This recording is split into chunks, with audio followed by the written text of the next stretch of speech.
This is Dr. Izhar from Chicago with yet another interesting episode of a topic on salt. How much salt is needed per day? Whether it is good? How can we reduce it? This is very important. Why? Because it has tremendous ramifications. Our health depends on it. High blood pressure, diabetes, stroke risk, cardiovascular, everything is related with salt. So, was salt known forever to mankind? No, it was invented as a need for necessity. Prehistoric times, they used salt to cure the meat so that it could be stored in the winter months, right? From necessity, it became a kind of an addiction. How? Once your tongue tastes salt, sugar, fat, whatever it is, it acts on the brain. Dopamine is released. And once the dopamine hormone is released, it feels you good, makes you feel good. And that is why people get addicted to it. People who have been addicted and have laid off salt, 2 months, maximum 3 months, their taste buds, their brains get adjusted to it. And you are able to knock it off. So how much salt is needed in a day?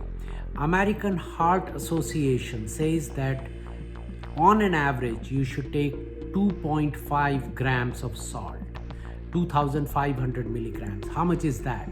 That's a teaspoon. Teaspoon यानी छोटा चम्मच. That is the amount of salt you need in your entire cooking for the entire day. You know how much salt does a normal human being consume?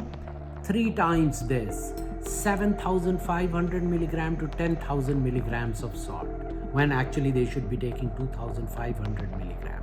So that is the magnanimity of our wrongdoing. We have to restrict it to 2,500 milligram. For heart failure patients, quarter teaspoon, 500 milligrams is what we as physicians recommend to restrict. Now, what are the big salt items?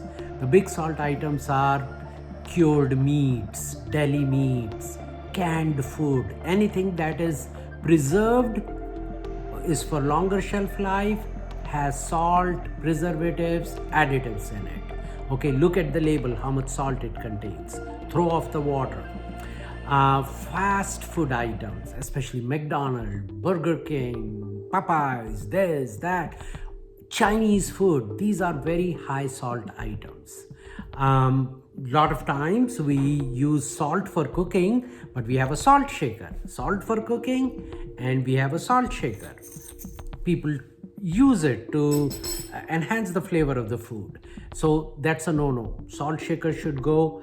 Pickles is another heavy item. A quarter teaspoon, just a little bit, consumes your quota of the salt for the day. Don't use them. Get them off the table.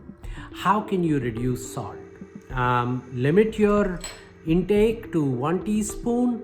Look at the labels. Count the total amount of salt you have. How can you offset a little amount of salt with a good taste? So what my wife uses is, she uses spices, herbs. She will, instead of putting 1 teaspoon of salt, she'll put half a teaspoon of salt, but will add spices and herbs. She has a whole bunch of these: oregano, thyme, this is parsley, this is ground ginger. It adds flavor, it compensates for the salt. Chili powder, paprika, add these to enhance flavor. That compensates for the salt. And once you cut down salt, believe me, in a couple of days, your tongue will get used to it. The feedback to the brain will get used to it, and you will get used to low salt. Best advantage is health outcomes.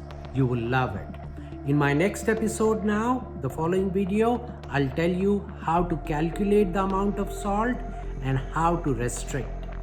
Thank you.